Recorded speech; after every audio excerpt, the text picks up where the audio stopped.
The only thing that we're interested in is putting money in your wallet. If you want to bet the fights, if you want to have a little bit of action, you are in the right place. With my partner, Ian Parker, I am Brett Okamoto. We're ready to rock between our parlays, our props, our straight picks. It's time to make money. Let's go.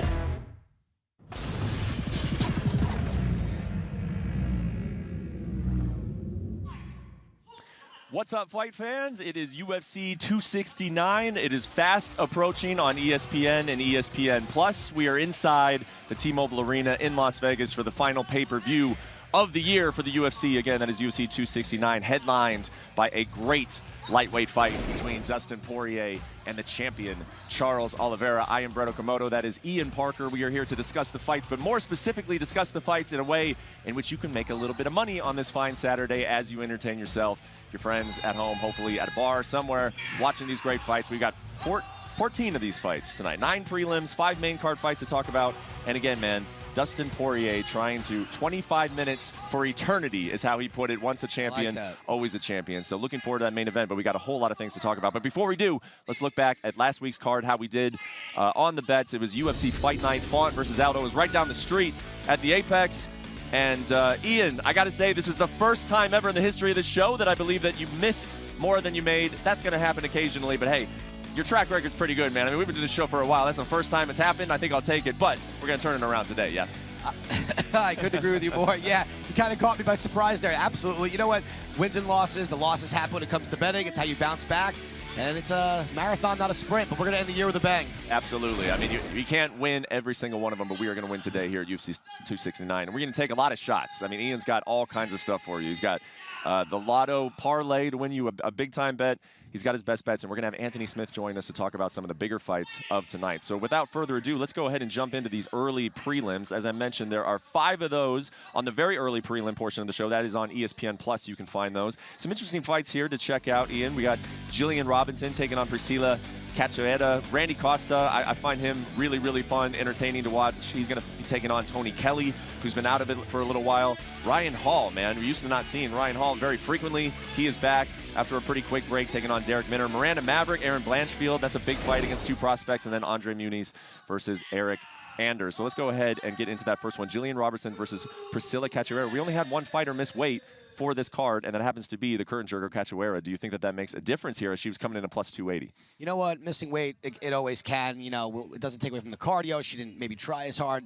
Not put your body through so much stress. For me, though, I like Julianna Pena in this fight. However, odds are a little high, so I think this fight, if it's going to go her way, I think she wins by submission. I think it's really where she has the advantage, and I like Jillian's ground game here. Yeah, the odds are high, which is interesting because Julianna Pena's record doesn't jump out at you as 9-6, but the community knows. The community knows how much potential she has. It will be interesting to see if that weight miss has any difference because Robertson, as you said, usually wants to get the fight to the floor and might be more difficult with those extra pounds. Let's look at Randy Costa versus Tony Kelly. Again, Randy Costa, phenomenal kickboxer, is coming off of an unfortunate loss to Yanez, which he was doing very well in that fight against Adrian Yanez. Ended up losing it. Fighting Tony Kelly here as a minus 175 favorite. What do you think? It's interesting. Tony Kelly drove because he doesn't want to fly. He's not a fan of the mask situation here. So I'm curious if jet lag or just the traveling in general plays a factor with this one. I like Randy Costa here. I think what he has to learn is how to pace himself. That first round against Adrian Yanez, he clearly won that fight. I think he got a little tired. It was a heavy output. But I think Costa bounced back here, and I think he gets it done even at this number. Okay, so as I mentioned, we get to see Ryan Hall again before the end of 2021, which is a nice little treat. He's coming off of a loss to a guy that we are all now very high on in Ilia Topuria.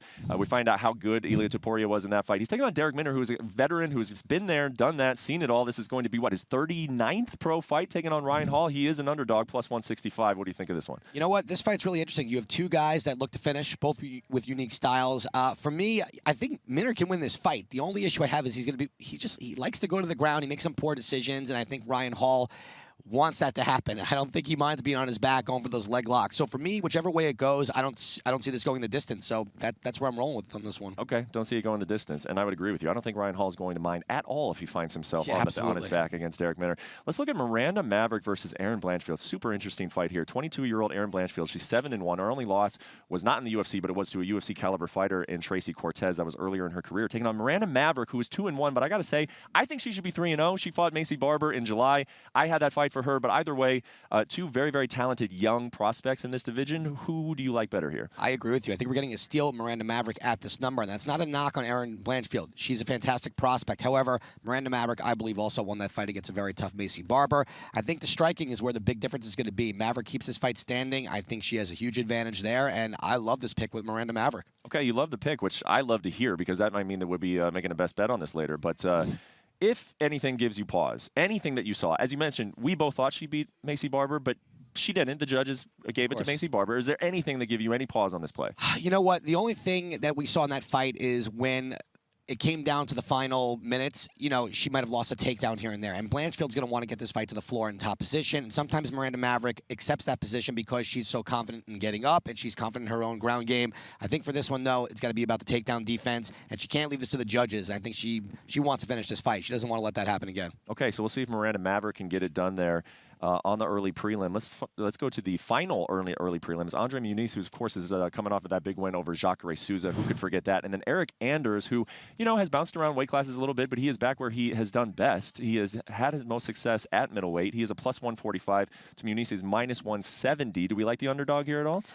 I think there's a path to victory for Eric Anders here. However, what we've seen in his fights is sometimes the output's not there. Sometimes he gasses out. And against a guy in Muniz, I just think that ground game and the striking favors him. And what we saw him do to Jacare, it's kind of hard to imagine he couldn't do that to Eric Anders. Anders' physicality, if he plays that into his favor and he can kind of bull rush a little bit and use that football background, I really think I could help him, but it's hard to take him in this fight. Muniz looked great against Jacare, and that's which way I'm going to go. Okay, so that wraps up the UFC 269 early prelims. Let's move right along into the prelims. And, man, some of these pay-per-views, they are stacked, and I would call this one stacked. You got Dominic Cruz taking on Pedro Munoz. That's a pretty darn good fight to be getting on that's not on pay-per-view, not on a main card. Jordan Wright, Bruno Silva. That is a matchup between two guys who really know how to finish fights. Fan favorite, Tai Tuivasa.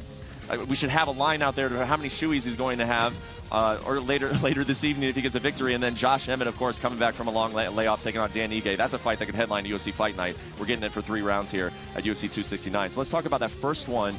And I got to admit, the line does surprise me a little bit, Ian. You got Jordan Wright at plus 270. I'm not surprised that Bruno Silva is the favorite. I'm just a little bit surprised that he's a minus 340 favorite because what we've seen out of Wright is that he knows how to finish fights, and he does so efficiently. He does so early. Are you a little bit surprised that it's this wide? I couldn't agree with you more. I'm very surprised. I think what the odds makers are doing here is they're really taking into consideration the loss to Joaquin Buckley, and I think they're running with it because the guy in Silva is a knockout artist. However, what did we see in that last fight against Andrew Sanchez? Silva could be taken down, he could be grinded out, and if Sanchez didn't gas, he was going to win a 30-27 easy decision. I think Jordan Wright has got the skills. He's won a lot of fights by submission too. So for me, this is going to be my underdog play of the night. Wow. I like Jordan Wright here. I think he can get this fight to the floor. I think he's got the right striking. I think he's going to learn from this and not get into a firefight with a guy in Silva. So for me, let's go with Jordan Wright and take a dog in this one. You sound really confident for a plus 270 pick, which I don't think he should be plus 270. I think maybe plus 130. Love it. I love it. Let's do it. We're all about Jordan Wright tonight. Let's go to Augusto Sakai taking on Tai Tuivasa. Sakai, he was 4-0 in the UFC, and then he kind of came crashing back to earth a little bit. Losses to Overeem, losses to Jairzinho, Rosenstrike. Tai is almost the opposite. He went through a tough spell, had a 3-fight losing streak. Now he's won 3 in a row. Momentum may be coming into play in this one. Who do you like? The matchup is pretty close. Minus 105 for us. Augusto Sakai, minus 115 for Tuivasa. I think Sakai is a tough fighter, and the people that you mentioned he lost to are world-class, top contenders. For me, I like Tai Tuivasa here, though. I like his commitment to the resurgence of his career. He's at American Kickboxing Academy. He's working on that wrestling, and we've seen the power. For him, he's got to use his speed here. I think he's actually going to be the more athletic fighter. If he puts Sakai even on his back, not worried about a jiu-jitsu threat there. So for me, let's go with Bam Bam. I want to see the shoey, and I want to see the walkout song, too. Oh, who doesn't want to see the shoey? And that guy is deceptively fast, man. Very. I think he comes in with kind of, the loose physique sometimes, but you're right. He can use his speed against Sakai. I agree with you there. All right, fascinating fight here, man. Dominic Cruz, of course, the former champion. It's the first time since 2016 that we're going to see him twice in a calendar year. Of course, everybody knows, well documented, some of the injury history that he's been through, but he told me that he feels great. He actually said he's been sparring a lot ahead of this fight, that he's really spending a lot of time in the cage, getting some active live sparring rounds, taking on a guy in Pedro Munoz who has not really quite reached the top, but he's been around this area for a long, long time. This is a big fight for him. Who do you like here? You know what? I like Pedro Munoz in this fight. However, I don't think that's where we're going to go bet. I think the value here is going to be that this fight goes the distance. Outside of the Cejudo fight, Dominic Cruz, winner-loss decision. Pedro Munoz, last 5 fights, same thing by decision. You know, Munoz got a great chin. Dom's not really known for his knockouts. So for me, this fight goes the distance is one of my favorite plays on the card. Yeah, I like it as well. I mean, you do have to pay a premium for it, as you're seeing there with the odds. It's -190. When you were approaching these, Ian, and you love the fact that you love the idea of this fight going over, and I do as well. But when you got to pay for it, I mean, what kind of conversation goes on in your head about where do you see the value there? You know what? Sometimes it comes down to just look at the rhythm of these fights. Look at the styles. You have Dom, who's going to be in and out, not looking to get hit. Pedro, who's a less volume output striker, more about the power. So you take those together, and sometimes it takes a round for Pedro to really get into it, unless he opens up with those calf kicks, which he can do, but he landed none of those against Aldo. So if he's not slowing Dom down, Dom's going to be running around like Mighty Mouse on a villain, and then it's all about Pedro letting the power shot. So for me, I can't see it not going the distance. I don't think anyone gets finished here. Yeah, and you got two guys with some experience who have been in these tough spots before, and they know how to handle it if they do get hit. Sure. So I like it as well, but again, you do have to pay the premium -190, but I think that will go all the full 15 minutes. Okay, let's talk about this one. -150 for Josh Emmett, which is interesting because he is coming off of a long layoff. The last time we saw this guy was June 2020. He did look very good in that fight. He's looked very good in a lot of these fights at featherweight. Yeah. I think he could be kind of the dark horse in this division. Dan Ige, very consistent, but he's gone up against some of the tougher competition, and he's come up short. Losses to Korean Zombie, losses to Calvin Kattar. Big fight here for Dan Ige. Equally big fight for Josh Emmett. Fascinated to hear your thoughts on this one. You know what? The big difference between those last two opponents for Ige that you mentioned is that Emmett doesn't throw the same volume. He relies on his power. And there's been fights in the past, like the one against Michael Johnson, where Emmett was losing until he landed possibly one of the first 2 shots in his whole fight. He knocked him out. And you saw it against Shane Burgos also. I think Ige is a very tactical, methodical fighter. He doesn't, I don't want to say he doesn't get hit a lot, but against guys that don't throw a lot, he could put the pressure on Emmett. He could really grind, clinch, if he can get this fight to the ground, although Emmett's got good takedown defense. It's volume versus power here. And again, this is another fight for me where I think it goes the distance. Although Emmett has dropped someone in almost every single fight, it doesn't mean he's finished them. Ige is very tough to finish. Yeah. I like that this fight goes the distance. I agree. Ige, very tough to finish. So if you think that the way that Emmett's going to win this, I don't know if he's going to be able to finish Dan Ige, but he does have some of the best power at 145. There's no doubt about that. Let's take a look at this UFC 269 main card. It is looking pretty darn good to me, Ian. You're starting off with the Sugar Show. Sean O'Malley is taking on Raul Ian Paiva, who beat one of his teammates, Kyler Phillips, not too long ago. Cody Garbrandt making his debut at 125 pounds. Excited to talk to you about that one. Jeff Neal, Santiago Ponzinibbio. It's almost like we're not talking about that fight at all because look at all that we have on this main card. I hear you. That fight could steal the show, man. I love that fight. Even odds on that one, so it'll be interesting to talk about that. And then the co-main event, the main event, 2 championship fights. Amanda Nunes, the GOAT, taking on a very feisty Julianna Pena, and Charles Oliveira as the underdog champion going against Dustin Poirier. So let's start off with Sean O'Malley. Every time we talk about this guy, he is a betting favorite. That's why some fans don't like him. They think he's cherry-picking his fights. Did he cherry-pick the wrong guy here in Paiva? You know what? I don't blame him for taking these fights right now. I think this is the type of fighters he should be fighting. There's no reason to rush a guy unless it's Khamzat Chimaev, who's just bowling through people. For me, Sugar Sean O'Malley has all the skills to get this fight done. I think he's going to finish Paiva. Listen, Paiva is a dog. He will come forward. We saw in his last fight against Phillips. He got dropped. He came back. He won the fight. I just think that Sugar Sean is a little too tactical. And as much as he kind of comes off as a character, he's a very smart guy when he's in the cage. So for me, Sugar Sean O'Malley gets this fight done, and I think he gets it done by TKO or KO. Absolutely. Super intelligent. I think that's one of the things that gets overlooked a little bit because of O'Malley's stick and because of the things that he puts on Instagram. When I talk to this guy, he is very intelligent, and he knows. People, is he taking this fight seriously? He knows. He watched Paiva get up from those shots that Kyler Phillips landed, so he knows he's going to have to put this guy away, really put him away in order to get him out of there. All right, 125 pounds. We've been talking about this forever. Cody Garbrandt has been teasing this drop down to 125. He is the favorite here against Kai Kara France. Just a small favorite, though, the former bantamweight champion. And I got to say, I thought everything looked positive. Everything looked good to me this week. I thought he was in good spirits, and he made the weight. It didn't seem like he had any issue. So I like the vibes that Cody Garbrandt is going into this fight at 125. Kai Kara France is very good, though. He seems very confident as well.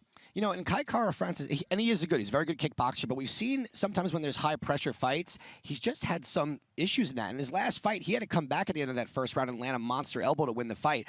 But for me, people keep questioning Cody Garbrandt's chin. Did they not see the Rob Font fight? He 5 rounds with a big guy in Font, and he did not get knocked out. He lost, but look, he survived in a heavier weight class. For me, if Cody could bring that speed, that power, I think he can get it done here. I'm a believer in Cody Garbrandt, and I think this is a good matchup to enter the division. Kai Car-France is an excellent opponent, but I'm going to roll with no love in this one. I'm still a believer in Cody Garbrandt too, but he's right on the edge now. You know, all of the results. I mean, you can't just look at a record and say, okay, he's lost all these. You got to kind of look through it and look and interpret those losses.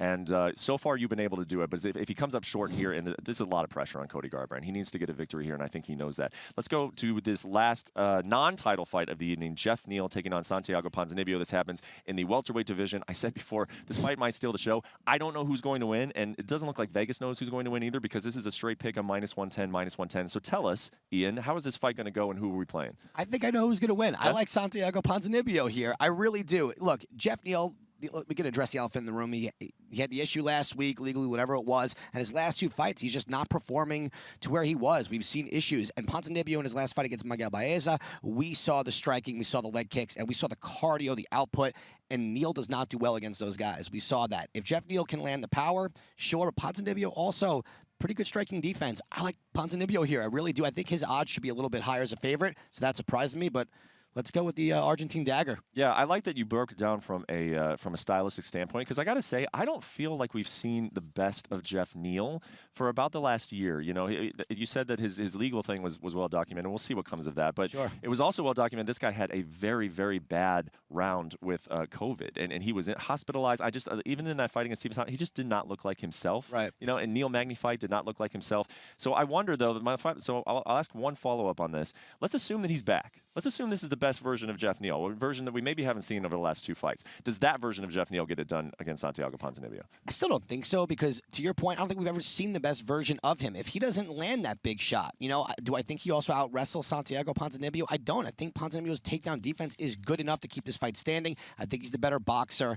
You know, again, Neal relies a lot on his power, and you've seen Ponzinibbio outside of a couple fights ago, not easy to put away, so I'm not changing my pick. I'm still rolling with Ponzinibbio here. All right, let's get to the co-main event, and it is about a woman that we have been talking about a lot in this regard. I mean, it's just as a champion. It was in this very building at UFC 200 that she won the championship, and she has never looked back. She's won a 2nd championship since then, and just the betting odds. If you're trying to bet Amanda Nunes, you better have a fat wallet, because you got to lay a lot to win a little. But she has cashed it every single time. -800 against Megan Anderson, -650 against Felicia Spencer. These odds are going up. They're not going down. And such is the case now, because I believe, right?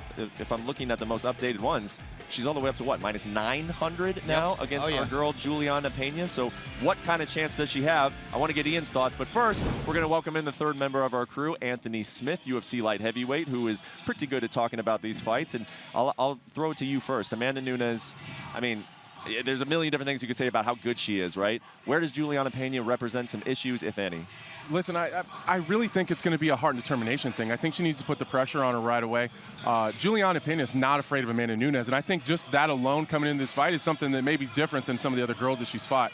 I think if she can put the pressure on her, back her up, and bring the fight to her and not let kind of the fight develop in front of her like a lot of her opponents have done because of her skill set. So it's about pressure and really trying to get her tired. Ian, what about you? I mean, obviously, you're looking at it through a betting lens, and that's very different, you know, because of the odds that we're working with here.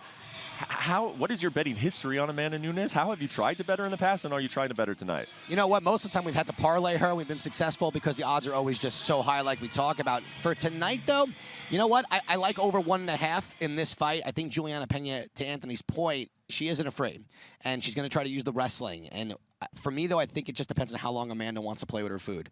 You know, she keeps this fight standing. She's the better striker. She's got power, but Pena is hard to put away. So for me, on a betting standpoint, over 1.5, pick standpoint, Amanda Nunes. Anthony, I want to follow up with, because we've all been saying all week, like, Julianna Pena is not afraid of her. She's been calling for this fight forever. How much truly does that matter? I mean, it's a nice talking point for us up here on the desk, but one thing that Julianna told me that stuck out to me is that she's like, Amanda's going to feel that at some point in the fight. She's going to feel like, uh-oh, this woman is not reacting how the other women have reacted. That also is a nice little soundbite, but does it matter when the cage door closes? How much does it truly matter? I think it matters a lot. It really does. You can feel when someone... Everyone wants to be there. Everyone wants to win a world title, but you can feel when they know that you're the better fighter. You know, you see that momentum switch in fights all the time, where one guy starts to get tired, and the other guy can feel that too, and he starts building. I think Amanda Nunes is going to feel that right away, and I think that's going to level her up a little bit. I think all this trash talk, how Julianna is going to come at her right away, I think it's going to force Amanda Nunes to level up. She's going to be more dangerous, and I think she's trained harder for this because of that. She gave her a little bit extra edge, and I don't know if that's a good thing or a bad thing. Yeah, it's so true. I mean, when Julianna described it, it was like that's going to be a tough thing for Amanda Nunes because she's going to have to overcome that. She's going to be like, oh, this girl's not going anywhere. But to your point, Amanda Nunes is a gamer. Amanda Nunes is the girl when the bright lights go on, she takes it up another level. So actually, she gave her a reason. We could see gave her a reason. And that's not good. Absolutely. Poking the beast a little bit too much. Ian, your final thoughts? Anything else? Any type of method? Or you said you're usually putting her in a parlays. Do you take a look at method at all in this fight? Well, we are going to put her in a parlay. There's no way I'm letting Amanda not get involved in any bet. They just can't let it happen. But over 1.5, I think is a strong play here. And for Amanda, it's hard to think that this fight goes the full distance. So I think it doesn't go the distance. It'll go over 1.5. And maybe Amanda gets it done by TKO. I think Pena is hard to submit. And I think Amanda, she's been pushed a lot by Pena this week, so I think she's going to want to knock her out. Yep. I'm fascinated to just see what just emotionally these two women when they get in there and how they go at one another. All right, we got one fight left to talk about. It is a big one, 155 pounds.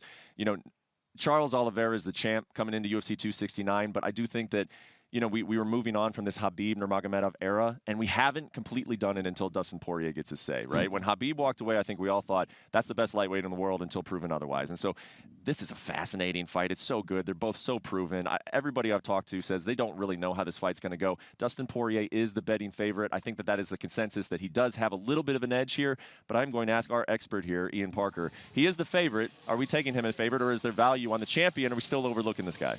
Look, there's value in Oliveira. He's extremely dangerous with his submission game if he takes the back, and we've seen his striking. He's overcome adversity in that last fight against Michael Chandler. But for me, no pressure, no diamonds. Dustin Poirier thrives under pressure. We saw the bright lights against Conor McGregor. We're going to see it now, and he's going to have to bring the pressure to Oliveira from a striking standpoint. If the fight goes to the floor and Oliveira's on his back, Dustin cannot get in that guard. I think he's going to stand up and kick the legs. He's going to really take it to Oliveira, but this is a guy who wears people down. Dustin takes people into deep waters. Oliveira hasn't been into the championship rounds, never made it past the third round. So for me, I like Dustin, and I'm going, again, over 1.5 rounds here. Anthony, in a matter of hours, you're going to be sitting here doing the post-show at UFC 269. What are you going to be saying was the key? What was the difference, the one biggest difference in this fight? What do you think? I think it's both these guys' intangibles. There was once upon a time where Charles Oliveira had been broken. We've seen him quit in there before. That always followed him through his career, and we haven't seen that recently. We've seen him in some really tough spots and come back, and you don't see him looking for the door anymore like he used to. I think Dustin Poirier is going to have a hard time. He's going to have to drag him out to deep water. He's going to have to wear him out. He's going to have to just pressure. And I think that's going to be the storyline, is who's going to break who. Yeah. A lot of finishes here, Ian. In fact, historical amount of finishes. You got Charles Oliveira, who has the most finishes in UFC. Dustin Poirier is not far behind him. What does that do in terms of as you're looking at the total on this fight? You know what? For me, Charles Oliveira has submitted most of his opponents at the end of the first round, early second. I just don't see him doing that to Dustin. Dustin's a smart fighter. He doesn't put himself in bad positions. He studies his opponents. And for me, if Dustin gets the finish, it's going to be later on in the fight. To Anthony's point, he's got to drag him into deep waters. That's where he gets it done. He did it against Gaethje. He did it against Eddie Alvarez. That's just something that Dustin does. The cardio is going to be a factor. And for me, it's just hard to picture Dustin not walking away tonight. I feel like it's his destiny. Man, I could see it really going either way. I close my eyes, I could see either one of these guys walking away with the belt. But that's what makes a fight fun, right? So now we've broken down all of the fights. Let's get down to the official details. We want to know where Ian is going with his best bets. So without further ado, Ian, tell us where you're putting your money down tonight. Let's do it. Here we go. Oliveira Poirier over 1.5 rounds. Same thing with the co-main event, Nunes and Pena. Again, I just think that Amanda's going to let it go until the second or third, and we'll get there. For Dominic Cruz and Pedro Munhoz, fight goes the distance. And last but not least, we are going heavy on Miranda Maverick. As we talked about earlier, we believe her. I think she gets it done. All right, last time we were in New York, you guys were disagreeing a little bit. So, Anthony, I'll ask you. You see Ian's best bets. What do you think of those? The Oliveira Poirier fight, I don't know. I don't know if I would go that far. Both these guys start really, really fast. And they're both finishers. They're both heavy-handed. They can finish the fight anywhere. Me personally, I would stay away from the Oliveira-Poirier fight. That's just me personally. Yeah. I don't blame you. I mean, we saw how quickly things can change the last time Charles Oliveira was in there. He nearly gets finished in the first and then ends up finishing it in the second round. Okay, next we're going to our regular parlay. I actually have to differentiate between the two because we do multiple parlays on this show. This is just a regular parlay. What are we doing here? We're going to go Amanda Nunes. Again, I cannot let her go free throughout the night without putting her in a play. Sugar Sean O'Malley, all he's got to do is win. Earlier we talked about the TKO. This time, just get it done. Last but not least, Randy Costa gets it done over Tony Kelly at plus 121 on that parlay. Plus 121. So you're actually getting a little bit more money than you placed down on it. So, Anthony, I'll go to you again. Starting to create a trend here of you not agreeing with Ian Parker. You agree with him on the parlay here? I do. I like that parlay, and I really like the Randy Costa ad. You know, I'm always really, really high on Randy Costa. I don't think he gets enough credit. For sure, man, for sure. And he's a quick starter, and he's coming up against a guy in Tony Kelly who hasn't fought in over years. So keep an eye on that. The early moments of that fight. Okay, so now we did the regular parlay. Let's go to the lotto ticket parlay. If you hit this, you're going out tonight. You're going to enjoy yourself because it pays off big time. Look at the odds on that, plus 13,000. That is a lotto ticket for sure. Ian, walk us through it. Imagine hitting this in the last card of the whole year. Dustin Poirier, Santiago Ponzinibbio, Cody Garbrandt, Pedro Munoz, Tai Tuivasa, Jordan Wright, and Miranda Maverick. Anthony, you like all that? Say yes. I do like that a lot. There you go. Jordan Wright, that's an interesting one as well. I don't think he's not getting enough love at all. I think people are really, really hating on him for his last performance. I still believe in Jordan Wright. I don't think that's crazy.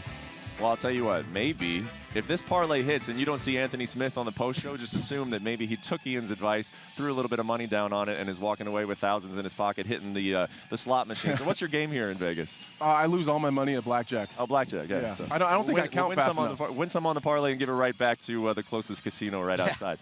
All right, this has been a fun show. We talked about all the fights. Let's look at the one final schedule to walk you through, let you know what you're going to be looking at tonight. You got the early prelims starting at 6 Eastern on ESPN+. That moves through to the prelims card. Again, a lot of great fights on that. That's where you can see Dominic Cruz, Pedro Munoz.